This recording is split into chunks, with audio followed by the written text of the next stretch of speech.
नमस्कार दोस्तों, मेरा नाम दीक्षांत और मैं आज आप सबको पढ़ाने वाला हूँ महाजनपद, राइज ऑफ मगध, पर्शियन और ग्रीक इन्वेजन और मौर्यन एम्पायर।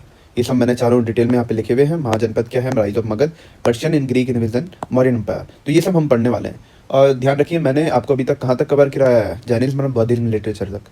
तो अभी तक हमने पढ़ लिया अर्लियर वैदिक पीरियड, लेटर वैदिक पीरियड, जैनिज्म और बौद्धिज्म, और अब हम यहाँ से स्टार्ट करेंगे कि हिस्ट्री में आगे कैसे कैसे चल रहा था। तो सबसे पहले हम महाजनपद को पढ़ेंगे कि महाजनपद थे क्या। तो जब बौद्ध धर्म स्टैब्लिश हो रहा था तो महाजनपद भी बने। महाजनपद का मतलब यहाँ पे है जन से। जना, मैंने आपको बताया था ट्राइब को क्या कहते थे वैदिक पीरियड में, जना कहते थे। तो वही ट्राइब अब बड़ी हो गई है, उन्होंने काफ़ी बड़े बड़े अपने जनपद बना दिए हैं और उन जनपदों में भी काफ़ी लोग शामिल थे। छोटे छोटे जनपद मिलकर महाजनपद बन गए। तो इस तरीके से महाजनपदों का निर्माण हुआ है, बड़े बड़े महाजनपद। तो 16 महाजनपद के बारे में हम पढ़ते हैं। और जो हमें सोर्स मिलता है, मतलब ये महाजनपद के बारे में हमें कहाँ से पता चलता है, तो महाजनपद के बारे में हमें पता चलता है बुद्धिस्ट लिटरेचर से, क्योंकि सेम ही टाइम पीरियड है, 6th सेंचुरी की ही बात है। ध्यान रखिए, 6th सेंचुरी की बात कब की है, जीसस क्राइस्ट के बर्थडे से पहले, यानी बिफोर कॉमन इरा। तो बुद्धिस्ट लिटरेचर से मिले हैं। बुद्धिस्ट लिटरेचर कौन सा, अंगुत्तर निकाय। अंगुत्तर निकाय से हमें इन सब चीज़ों के बारे में पता चलता है कि महाजनपद कितने थे, कौन कौन से थे। तो 16 महाजनपद हमें मिलते हैं और इन्हें ग्रेट किंगडम भी कहते हैं, यानी बहुत बड़े बड़े राज्य हैं। और हमें कुछ जैन लिटरेचर से भी मिलता है, जैन टेक्स्ट से भी मिलता है। अगर हम भगवती सूत्र को देखें तो वहाँ लिख रखा है कि ये जो जनपद है, इनके बनने का कारण क्या था। इनके बनने का जो कारण था वो था आयरन, क्योंकि आयरन एज आ चुकी थी। अब आयरन आ गया तो आर्मी आएगी। आर्मी कैसे आएगी, मिलिट्री इक्विपमेंट बनेंगे, आर्मी आएगी। तो आयरन एज से काफ़ी महाजनपदों की शुरुआत हुई है, लड़ने के लिए इस्तेमाल। एग्रीकल्चर बढ़ा, एग्रीकल्चर बढ़ेगा तो सरप्लस में एग्रीकल्चर होगा, ट्रेड होगा, तो इसलिए महाजनपद भी बनाए जाएंगे। मिलिट्री बढ़ेगी। तो ये सब कारण बताए गए हैं भगवती सूत्र में कि कैसे कैसे करके महाजनपदों का निर्माण हुआ था और क्यों हुआ था। बाकी अगर हम बात करें कि सरप्लस प्रोड्यूस हो रहा था, इस वजह से आर्मीज आ रही थी और इस वजह से वॉर्स भी हो रहे थे। हम मान के चलिए एग्रीकल्चर सरप्लस में है और कोई और अटैक कर लेता है, कोई और महाजनपद फूड के चक्कर में यहाँ अटैक कर लेता है, तो इन्हें अपनी आर्मी बनानी थी, इन्हें ये अपनी आर्मी तैनात कर देते थे। और आर्मी के लिए वीपन्स कहाँ से आते थे, क्योंकि आयरन एज चल रही थी तो वीपन्स हैं तैयार। तो इस तरीके से टेरिटोरियल वॉर, यानी दो महाजनपदों के बीच वॉर होना निश्चित था। तो ऐसी चीज़ें यहाँ पे हमें देखने को मिलेगी। बाकी कुछ छोटे छोटे वीक किंगडम थे, कुछ स्मॉल और वीक किंगडम थे, वो किंगडम भी इन महाजनपदों में शामिल हो जाते हैं। तो ऐसा ऐसा हमें देखने को मिला है। बाकी 16 महाजनपद हम देखेंगे। आपको सारे याद करने की जरूरत नहीं है। अगर आप बड़े एग्जामों की तैयारी कर रहे हैं जैसे यूपीएससी वगैरह, तो सारे याद करने की जरूरत नहीं है। बट हाँ, आपको इतना पता होना चाहिए कौन सा है कौन सा नहीं है। तो फिर भी मैं सारे आपको बता देता हूँ। अंग, अशक, अवंती, छेदी, गांधार, के से है काशी, कंबोज, कौशला, कौशला और कुरु। 3 ये हो गए, 2 3 2 5 और 4 9। और अभी बचे एम से मगध। मगध काफी इंपॉर्टेंट था, मगध आपको बिल्कुल इंपॉर्टेंट है। मगध, मल, मत्स्या, पांचाल, सूरसेन, वाजी, वत्स, वाजी VAJI, वाजी। सूरसेन आपको लिखना आएगा, पांचाल, मत्स्य, मल और वत्स। तो ये हमने पूरे 16 देख लिए, 9 10 11 12 13 14 15 16। तो हमने 16 के 16 महाजनपद देखे। अब इसमें इंपॉर्टेंट कौन से हैं, वत्स इंपॉर्टेंट है, अवंती इंपॉर्टेंट है, मगध काफ़ी इंपॉर्टेंट है, मगध के बारे में हम डिटेल स्टडी करने वाले हैं। और कौशला, कौशला भी इंपॉर्टेंट है। कहाँ है कौशला, ये है कौशला। तो कौशला अयोध्या के पास है और अवंती जो है वो मालवा के पास है, मालवा का पठार है ना, वही मालवा के पास है। तो ये चीज़ें ध्यान। और मगध तो हमें पता ही है बिहार में है, तो ऐसी चीज़ें। बाकी अब मगध के बारे में हम थोड़ा देखेंगे कि मगध का राइज कैसे हुआ। मगध के बारे में देखते हैं। महाजनपद हमने पढ़ लिया। मगध मगध बिहार का आज के बिहार, जो आज का बिहार वाला इलाका है, वही मगध है था उस टाइम पे। तो ये उभरा 6th सेंचुरी से 2nd सेंचुरी बिफोर क्राइस्ट के, BC में। कि कौन कौन से वंश आए, तो पहला है हरियंक वंश। सबसे पहले यहाँ हरियंक वंश आया, बिंबिसार वगैरह। दूसरा वंश यहाँ पे आया शिशुनाग। तीसरा वंश है नंद वंश। चौथा मौर्य, पांचवा सुंग और छठवां कर्ण, KANVA। तो 6 वंश यहाँ पे लगातार आए। तो दोस्तों हम मगध के बारे में हम पढ़ेंगे कि मगध में किस किस राजा ने क्या क्या शासन किया। तो सबसे पहले जो मगध है वो आज के बिहार में है, बिहार में। और काफ़ी आयरन रिच है। आयरन रिच का मतलब समझ रहे हैं, काफ़ी लोहा वहाँ से मिलता है। इसी वजह से जो टाटा स्टील कंपनी है, आपको मैंने बताया टाटा स्टील कंपनी जो है वो है जमशेदजी टाटा के टाइम, यानी टाटा के दादाजी रतन टाटा जी के। तो जमशेदजी टाटा के टाइम पे वो छोटा नागपुर पठार के आसपास यानी यहीं बिहार के इलाकों में वो अपनी स्टील इंडस्ट्री की शुरुआत करते हैं। तो आप समझ रहे हैं इस बात से कि जो मगध का एरिया था, बिहार का एरिया, वो काफ़ी आयरन रिच था, वो काफ़ी पावरफुल एरिया भी था। तो इस वजह से मगध जो है काफ़ी उभर के आया। और मगध में हम देखें तो 6 डायनेस्टी यहाँ पे राज करती है। सबसे पहले हरियंक डायनेस्टी यहाँ आती है। तो कुछ डायनेस्टी हम अभी पढ़ेंगे, पहले हम हरियंक पढ़ लेते। हरियंक डायनेस्टी में 3 राजाओं ने राज किया। सबसे पहले बिंबिसार, फिर Ajatashatru, and then Udayin. UDAYYIN, Ajatashatru में AJATSATRU। तो अजातशत्रु और उदयन और बिंबिसार। तो जो बिंबिसार थे ये बुद्धा के काफ़ी अच्छे भक्त थे। ये बुद्धा की बातों को मानते थे और बुद्धा की टीचिंग्स पे चलते थे, कंटेम्पररी थे इनके।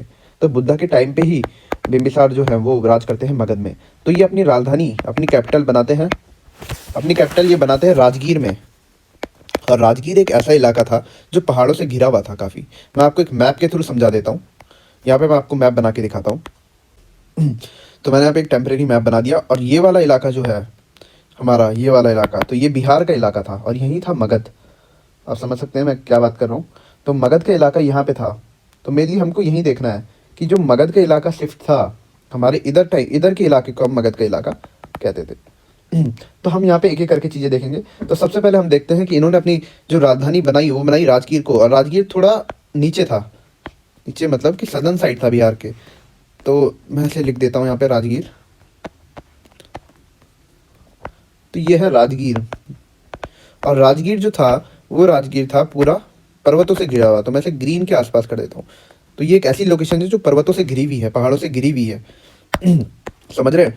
तो बिंबिसार के टाइम पे कैपिटल क्या थी? राजगीर थी। इसके साथ फिर इन्होंने तीन तीन रानियों से विवाह किया बिंबिसार ने। कौन कौन सी? कौशला, कौशला की राजकुमारी, लिच्छवी और वैशाली। 3 रानियों से इन्होंने विवाह किया। तो अगर हम देखें कि इनकी लोकेशन कहाँ है, तो मैं आपको वापस से मैप में लेके चलता हूँ। तो ये देखिए, ये जो मैंने डॉट बना रखा है ये कौशला है, वैशाली इधर साइड था,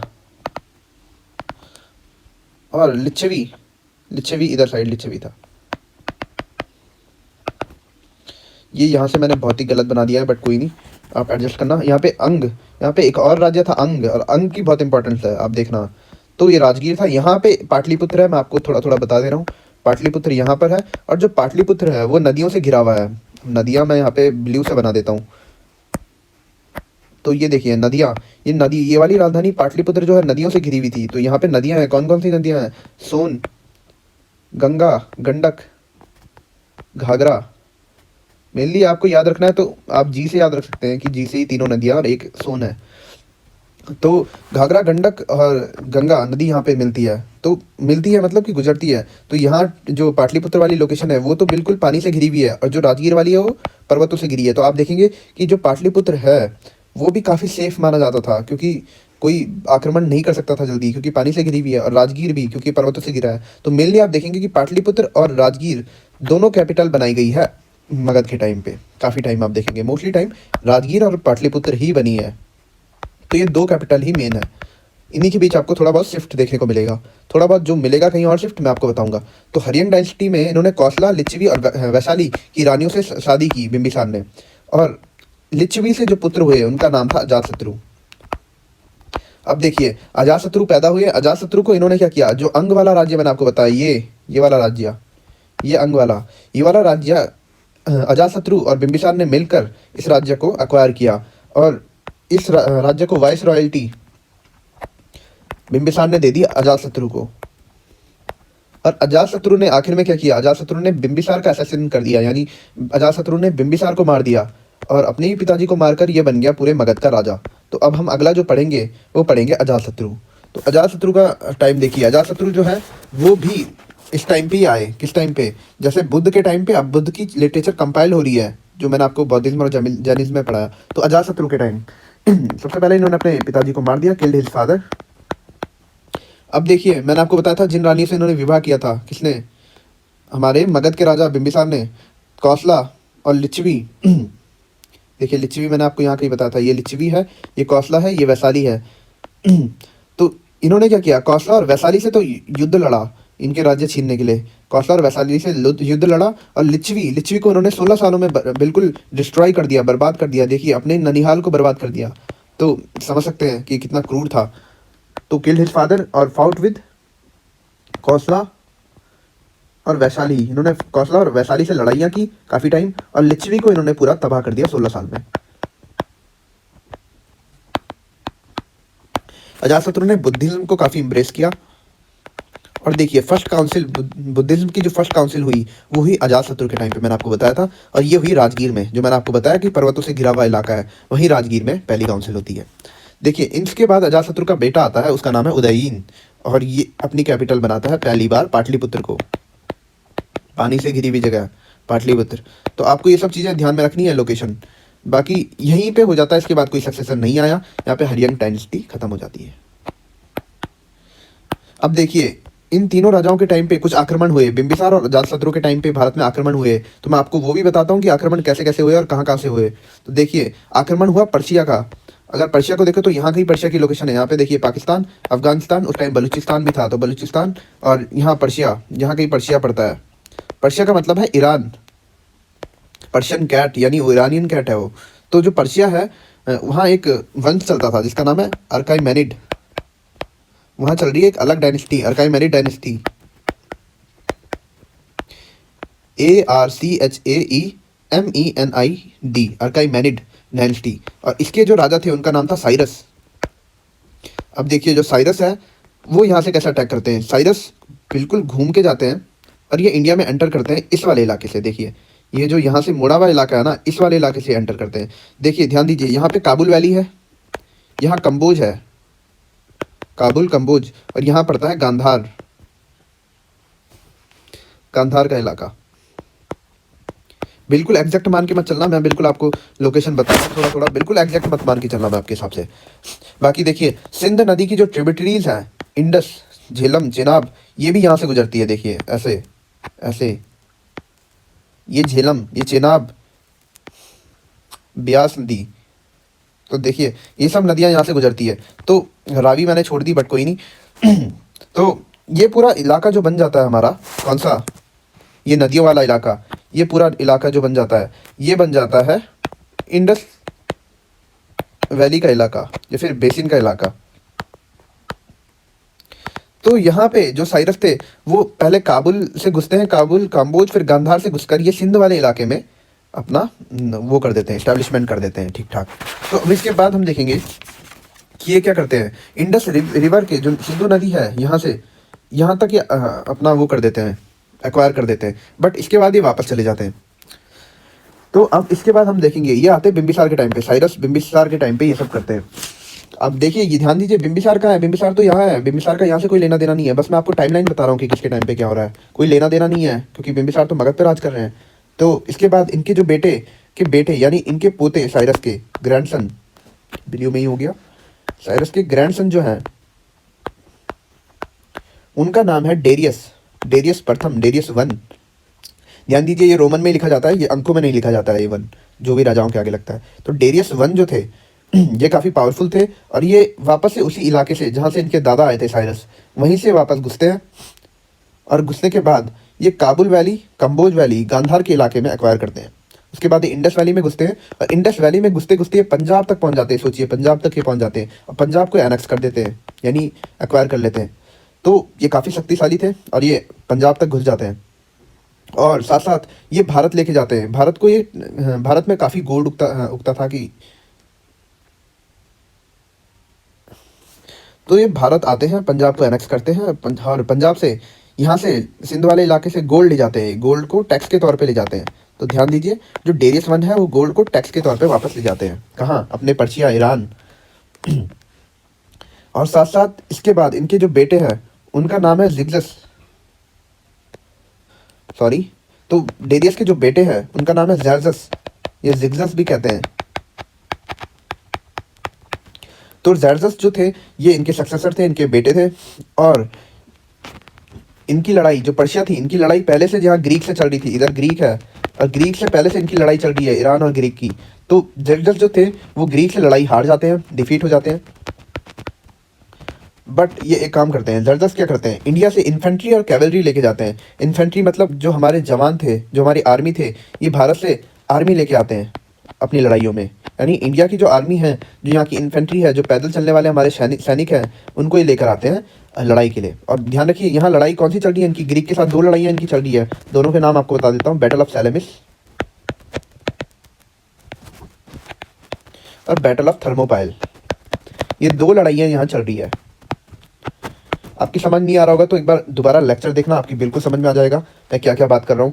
बाकी यहाँ से ये सोल्जर यानी आर्मी इन्फेंट्री लेके जा रहे हैं, साथ साथ कैवलरी यानी जो हमारे घुड़सवार थे, घोड़े थे, उनको भी लेकर ये वापस जा रहे हैं ताकि ये लड़ाई में सहयोग कर पाए। तो जिलजस ने सबसे पहले काम यही किया, उन्होंने इन्फेंट्री और कैवलरी को अपनी वॉर्स में शामिल किया हमारी इंडिया की। और ग्रीस के साथ इन्होंने लड़ाई की, यानी ग्रीक के साथ, पर ये हार गए, डिफीटेड। इसके बाद जो इंडस नदी के आसपास का इलाका जो था, उस पर पर्शियन कंट्रोल धीरे धीरे करके कम होने लगा। क्यों, मैं आपको बताऊंगा कि ग्रीक के एक मैसेडोनिया की एक जगह है, मैसेडोनिया, यहाँ से एक बहुत पॉपुलर राजा था, बहुत ही प्रसिद्ध राजा था एक, जो यहाँ से बिल्कुल एक एक करके पूरी देशों को जीत रहा था, पूरे राज्यों को जीत रहा था। तो उनका नाम था अलेक्जेंडर यानी सिकंदर। तो सिकंदर का आना हुआ और सिकंदर ने सिंध वाला इलाका कब्जे में ले लिया और इस वजह से यहाँ से पर्शियन को भागना पड़ा। तो अगर हम देखें कि जो पर्शियन इन्वेजन हुआ, ये वाला पर्शियन इन्वेजन इंडिया में आया, तो इसका क्या इफेक्ट पड़ा, मैं आपको इफेक्ट बताता हूँ। सबसे पहले हमारा जो ट्रेड था, ईरान और इंडिया का जो ट्रेड था, उस ट्रेड में हमें बेनिफिट देखने को मिला, पहला बेनिफिट। दूसरा, जो खारोष्टी लिपि थी, खारोष्टी लिपि या स्क्रिप्ट, देखिए खारोष्टी लिपि कैसे लिखी जाती है, ये ऐसे लिखी जाती है, जो हमारी हिंदी है वो ऐसे लिखी जाती है। मान के चलिए मैं लिखता हूँ लिपि ही लिख देता हूँ, तो देखिए मेरा लिखने का वे ऐसा है, बट खारोष्टी में लिखने का वे ऐसा है, ऐसे में करके लिखी जाती है इस साइड। तो खारोष्टी लिपि का आना हुआ, जिससे खारोष्टी लिपि से काफ़ी चीज़ें आई इंडिया में, कहीं कहीं लिटरेचर जो है कंपाइल लोग खारोष्टी लिपि में हुए हैं। तो आप समझ सकते हैं कि इंपॉर्टेंस थी इन चीज़ों की। और इसी खारोष्टी लिपि से एक अरामाइक लिपि की भी शुरुआत हुई, और अशोक की काफ़ी ज़्यादा इंस्क्रिप्शन भी इसी लिपि में लिखे गए हैं। बाकी अगर हम देखें तो तीसरी चीज़ जो हमें मिली, वो मिली हमें पर्शियन आर्ट, यानी पर्शिया की जो आर्ट की चीज़ें थी, जो स्कल्पचर थे लिखे हुए, जो मोनोलिथिक पिलर्स हमें मिलते हैं आज भी। मैं आपको बताऊंगा क्या होते हैं मोनोलिथिक पिलर्स, आगे बताऊंगा लेक्चर में। तो मोनोलिथिक पिलर्स जो मिलते हैं वो भी पर्शियन आर्ट्स का ही एक एग्जाम्पल है। जो स्कल्पचर हमें मिलते हैं वो भी हमारी पर्शियन आर्ट्स के इन्फ्लुएंस देखने को मिलता है भारत में। तो ये 3 हमें बेनिफिट हमें देखने को मिले जब पर्शियन इन्वेजन हुआ भारत पर, ये आक्रमण हुए, तो इनसे थोड़ा बहुत फ़ायदे भी हुए। बाकी अब देखेंगे हम अलेक्जेंडर का इन्वेजन। मैंने आपको बताया कि यहाँ ग्रीक के मैसेडोनिया से एक राजा का पुत्र निकल के आता है जिसका नाम अलेक्जेंडर है, और ये पूरे विश्व को जीतता है। तो सबसे पहले पूरे पर्शिया को जीतता है, जो भी ये डायनेस्टी है।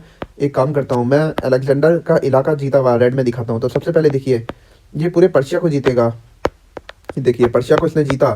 फिर ये अपने स्टेप लेके आता है भारत, भारत ये आता है। और भारत आने के बाद सबसे पहले यहाँ पे हमारे एक रूलर थे पहले, अंभी के रूलर, यहाँ कहीं देखिए मैंने गलत लोकेशन बता दी, बट देखिए यहाँ कहीं अंभी के रूलर थे, अंभी। और हमारे पोरस थे इधर, पोरस झेलम और चेनाब नदी के बीच में थे। ये देखिए झेलम और ये है चेनाब, तो यहाँ के बीच है पोरस। तो यहाँ पे पोरस थे, मैं आपको दिखाता हूँ अभी लिख के। ये देखिए ये अंभी के रूलर है, यहाँ पे अंभी, और ये है तक्षशिला का इलाका। तो ये अंभी रूलर उनका नाम था, अंभी उनका नाम था, सॉरी। और पोरस यहाँ पे थे, राजा पोरस थे। झेलम और चेनाब नदियों के बीच में इनका राज्य था। तो अब देखिए जो सिकंदर आता है वो अपने स्टेप पहले तक्षशिला में रखता है, बट अंभी ने काफ़ी नाम सुना होता है अलेक्जेंडर का कि एक राजा आ रहा है, और कई राजा तो इनको अलेक्जेंडर को अपनी ऐसे ही दे देते थे अपना राज्य कि भाई तुम रख लो, हमें जाने दो। तो अंभी भी उनमें से एक थे, और उन्होंने सिकंदर को अपना राज्य वैसे ही दे दिया, खुद सबमिट कर दिया। अब जो पोरस थे वो अपनी जीत पे अड़े रहे, उन्होंने अपना राज्य नहीं दिया, और उन्होंने अलेक्जेंडर से काफ़ी खतरनाक लड़ाई की, जिसे कहते हैं बैटल ऑफ हाइडस पास। देखिए मैं लिखता हूँ, बैटल ऑफ हाइडस्पस। इन्होंने काफ़ी लड़ाई लड़ी अलेक्जेंडर से, बैटल ऑफ हाइडस्पस, और लास्ट में जीत होती है अलेक्जेंडर की। और अलेक्जेंडर इनकी बहादुरी से इतना खुश होता है कि इनको इनका राज्य वापस दे देता है, और खुद खाली एडमिनिस्ट्रेशन, मतलब एक तरीके से अब पोरस अधीन करेंगे अलेक्जेंडर के काम, बट राज्य उनका ही है, ऐसा करके ये उनको अपना एलाई बना देता है, अपने अधीन बना देता है एक तरीके से, पर राज्य उनको सौंप देता है। बाकी यहाँ पे ब्यास नदी है, ये नदी जो है ये है ब्यास। ब्यास नदी से आगे अलेक्जेंडर की आर्मी नहीं जाती है। मैं आपको एक चीज़ बता दूं कि अलेक्जेंडर जो है उनका इंटरेस्ट भारत में काफ़ी ज़्यादा था, क्योंकि कहीं हिस्टोरियंस कहते थे, कहीं उस टाइम पे लोग कहते थे कि जो भारत है वो आखिरी छोर है दुनिया का, इसके बाद छोर ही नहीं है कोई, तो ऐसा मानते थे। ऊपर से इंडिया में इतनी वेल्थ थी कि अलेक्जेंडर काफ़ी आकर्षित हुए भारत से, और नेचुरल हिस्ट्री यहाँ पर्वत पहाड़ नदियाँ काफ़ी ज़्यादा थी, तो अलेक्जेंडर काफ़ी ज़्यादा अट्रैक्शन था इंडिया की तरफ। बट वो ब्यास नदी पे रुक जाते हैं, उनके सैनिक यहाँ पे रुक जाते हैं। उसके कारण मैं आपको बताता हूँ। देखिए, सिकंदर के आर्मी के ब्यास नदी पे रुकने के कुछ रीज़न थे। पहले तो ये 10 सालों से लड़ाई कर रही थी आर्मी, तो ये थक गई थी। दूसरा, इनको काफ़ी ज़्यादा बीमारियां होने लगी। और तीसरा, यहाँ का वेदर, यहाँ का मौसम इंडिया का काफ़ी हॉट और ह्यूमिड था, काफ़ी ह्यूमिड क्लाइमेट है, तो इस वजह से इनकी आर्मी रुकी। और चौथी चीज़, इनकी आर्मी ने एक न्यूज़ सुनी थी कि आगे जो है वो नंद वंश है, और नंद वंश में है धनानंद, और धनानंद की आर्मी काफ़ी तगड़ी है। देखिए, धनानंद की जो आर्मी है वो काफ़ी तगड़ी है, ऐसी खबर इनको मिल गई, तो इस वजह से भी ये रुक गए कि अब हमारा इतना बस का नहीं है कि हम आगे जीत पाए। तो आर्मी ने यहीं पे रोक दिया, और सिकंदर ने आखिर में इन्होंने अपने 3 गवर्नर बैठाए। अपनी जितनी भी टेरिटरी सिकंदर ने पूरे विश्व में जीती थी वहाँ 3 गवर्नर बैठाए, और हमारे इलाके में भी अपने गवर्नर बैठा दिए। अगर हम देखें, जो अलेक्जेंडर था, एक चीज़ मैंने आपको बताई नहीं कि अलेक्जेंडर ने पर्शिया के साथ जो लड़ाई की, यहाँ पे अलेक्जेंडर ने पर्शिया जीता, बट यहाँ पे एक बहुत ही फेमस लड़ाई हुई जिसे कहते हैं बैटल ऑफ गौगामेला। 330 बीसी में, 330 बीसी के अराउंड बैटल ऑफ गौगामेला हुई। इस पे मूवी भी बनी है। तो अलेक्जेंडर और पर्शिया के बीच एक घनघोर युद्ध था, और अलेक्जेंडर पर्शिया को जीत जाते हैं। अगर हम देखें, हमने काफ़ी कुछ पढ़ लिया। बाकी हम देखते हैं कि अलेक्जेंडर के इन्वेजन से हमारे उसमें क्या क्या फ़र्क पड़े। तो सबसे पहले, भारत पहली बार यूरोप के साथ कांटेक्ट में आया, जिससे ट्रेड और कॉमर्स में फ़ायदा मिला। दूसरी चीज़, यहाँ पे कल्चरल इफेक्ट, ग्रीक आर्ट का आना हुआ। देखिए, ग्रीक आर्ट यहाँ आई। देखो, अलेक्जेंडर के इन्वेजन के बाद अभी तक पॉलिटिकल यूनिटी नहीं थी इंडिया में, यानी राजा राजा आपस में लड़ते थे। बट जैसे ही अलेक्जेंडर का इन्वेजन हुआ, ये थोड़ा भारत में पॉलिटिकल यूनिटी देखने को मिली, यानी राजा अब राजा के सपोर्ट कर रहे हैं एक दूसरे का, तो ऐसा पॉलिटिकल यूनिटी हमें देखने को मिली। इसके बाद जो अलेक्जेंडर की सिंध इंडस वैली वाली अथॉरिटी थी, इंडस वैली वाली अथॉरिटी, अब हम देखेंगे कि वो चंद्रगुप्त मौर्य ने कैसे ले ली। तो चंद्रगुप्त मौर्य काफ़ी हमारे माने जाने राजा थे। तो चंद्रगुप्त मौर्य ने ये इंडस वैली वाला जो सिविलाइजेशन बोल रहा हूँ, इंडस वैली जो अथॉरिटी थी सिकंदर की, उसको वापस ले लिया। मैं आपको बताऊंगा सेल्यूकस निकेटर के बारे में आगे। बट फिलहाल हमने अटैक देख लिए। इससे पहले हमने बिम्बिसार, अजातशत्रु और उदयीन देख लिया। मैं आपको थोड़ा बहुत ये बता देता हूँ कि शिशुनाग डायनेस्टी, यानी मैंने आपको बताया था ऊपर, कहाँ है वो, मैंने आपको बताया था कि जिस तरीके से उदयीन आया, अभी तक हमारे अटैक हो गए। देखिए, मैंने आपको बताया यहाँ पे, मैंने आपको बताया कि अटैक हो चुके हैं। अब पर्शिया का अटैक भारत में हो चुका है, एंड सिकंदर का अटैक मैंने आपको पढ़ा दिया। तो पर्शिया का अटैक यहाँ तक हो चुका है, अब उदयीन तक, सॉरी अजातशत्रु तक पर्शियन का अटैक हो चुका है। अब उदयीन अपनी राजधानी पाटलिपुत्र बनाते हैं, यानी नदियों से घिरा हुआ इलाका जो मैंने आपको बताया। इसके बाद जो नई डायनेस्टी आती है, नया वंश आता है, वो आता है शिशुनाग। शिशुनाग जो 100 सालों से अवंती के साथ वॉर चल रहा था। अवंती का इलाका मैं आपको बताता हूँ, रुकिए 1 मिनट। देखिए, अवंती का इलाका जो है वो उज्जैनी, मध्य प्रदेश के आसपास है, यहाँ कहीं ये है अवंती का इलाका, और यहाँ पे उज्जैनी है। तो देखिए, अवंती का इलाका जो था उसके साथ मगध की वॉर चल रही थी, और शिशुनाग ने ये अवंती वाली वॉर खत्म की, और इन्होंने अवंती जीत लिया। मतलब इन्होंने विन कर ली वॉर, और इन्होंने अपनी कैपिटल बनाई वैशाली। इसके बाद देखिए, शिशुनाग के बाद जो आते हैं वो आते हैं Kalashoka. Kalashoka second Buddhist council, यानी जो मैंने आपको बताया था कि बुद्धिस्ट काउंसिल होती है दूसरी, वो इन्हीं के टाइम पे होती है, और इन्होंने कैपिटल वापस ट्रांसफर करके पाटलिपुत्र कर दी। और देखिए, यही 2 राजा इंपॉर्टेंट है शिशुनाग वंश में, एक खुद शिशुनाग और दूसरा कालाशोक। कालाशोक के टाइम पे सेकंड बुद्धिस्ट काउंसिल हुई है, और कैपिटल पाटलिपुत्र ही बन गई है वापस। अब देखिए, जो तीसरी डायनेस्टी आती है वो है नंद डायनेस्टी। याद करिए, नंद डायनेस्टी के वजह से ही सिकंदर की सेना रुक गई, मैंने आपको बताया था। तो इस टाइम पे सिकंदर आया। नंद डायनेस्टी में सबसे पहला जो था वो था महापद्मनंद राजा। तो ये देखिए, महापद्मनंद जो था, इसको डिस्ट्रॉयर ऑफ क्षत्रिय कहा जाता था, यानी क्षत्रिय घातक तो इसने काफ़ी क्षत्रिय राजाओं को हराया था, पांचाल, कशिश, कलिंग, और यहाँ तक कि कलिंग के राजा जो थे खारवेल, कलिंग के राजा उस टाइम खारवेल थे, मतलब काफ़ी टाइम अगर हम देखें, खारवेल राजा ने एक इंस्क्रिप्शन लिखा है जिसका नाम है हाथी गुम्फा। कलिंग उड़ीसा में है, तो हाथी गुम्फा इंस्क्रिप्शन में उन्होंने खुद लिखा रखा है कि जो महापद्मनंद थे उन्होंने कलिंग को भी एक्वायर कर दिया था, पूरा कन्क्वायर कर दिया था, तो कलिंग भी उन्होंने जीत लिया था। तो महापद्मनंद ने कई राजाओं को हराया, कुरु, पांचाल, सूरसेन, है हयास, कलिंग, अस्माकस, मैथिलास, तो काफ़ी राजाओं को इन्होंने हराया क्षत्रियों को, तो इसलिए इन्हें क्षत्रिय घोतक कहा जाता था। फिर महापद्मनंद के बाद जो आए वो आए धनानंद, और कहते हैं कि धनानंद के टाइम पे हाथियों की सेना काफ़ी पावरफुल थी, और अलेक्जेंडर का इन्वेजन इसी टाइम पे हुआ, यानी सिकंदर का, जो मैंने आपको बताया। और सिकंदर की सेना का रुकने का एक कारण धनानंद की आर्मी भी थी, काफ़ी हाथी होती वाली आर्मी थी और काफ़ी बड़ी आर्मी थी, तो सिकंदर, इस वजह से सिकंदर की आर्मी भी थकी हुई थी और वो डर गई। तो मैं आपको लास्ट चीज़ें बता देता हूँ कि मगध के सक्सेस होने के क्या कारण रहे। मगध काफ़ी सक्सेस रहा, और मगध के सक्सेस होने के कारण थे एक जोग्राफिकली पोजीशन। देखिए, मैंने आपको मैप में बताया था कि पाटलिपुत्र कैसे नदियों से घिरा हुआ था। ये देखिए, ये है मगध की लोकेशन। तो सबसे पहले इसकी जोग्राफिकली पोजीशन जो सक्सेस होने का कारण है वो है इसकी जोग्राफिकली पोजीशन, यानी गंगा जमुना का जो दोआब बनता है वो भी इधर ही बनता है।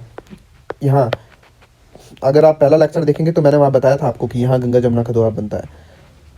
तो जोग्राफिकली लोकेशन बहुत ही बेहतर थी। यहाँ पे आयरन अच्छा था, मैंने आपको बताया कि टाटा आयरन स्टील कंपनी की शुरुआत यहीं से हुई है, तो आयरन यहाँ पे काफ़ी बेहतर था। तो मिलिट्री इक्विपमेंट, जोग्राफिकली पोजीशन, ऐसी जोग्राफिकली पोजीशन है कि ये हर जगह नज़र रख सकते हैं अपनी, और एकदम सेफ है, पाटलिपुत्र, राजगीर जैसे इलाके हैं। तो तीसरा जो सक्सेस होने का कारण है वो है यहाँ की कैपिटल। मैंने आपको 2 कैपिटल बताई, पाटलिपुत्र, राजगीर। राजगीर जो था वो काफ़ी पहाड़ों से घिरा हुआ था, और पाटलिपुत्र नदियों से घिरा हुआ था। चौथी चीज़ जो है यहाँ की एलिफेंट। यहाँ मगध में काफ़ी एलिफेंट होते थे, काफ़ी हाथियों को इस्तेमाल किया जाता था अपनी आर्मी में, तो हाथियों को ट्रेन करके इस्तेमाल करने का पहली बार जिन्होंने सोचा वो थे मगध के लोग। तो इसलिए मगध काफ़ी सक्सेस रहा। तो आज के लिए इतना ही मैं पढ़ाता हूँ, कल मैं आपको आगे की डायनेस्टी पढ़ाऊंगा। ज़्यादा डायनेस्टी नहीं है, अब 2 या 3 डायनेस्टी है, और इसके बाद हम शुरुआत करेंगे। तो आज के लिए इतना ही, धन्यवाद।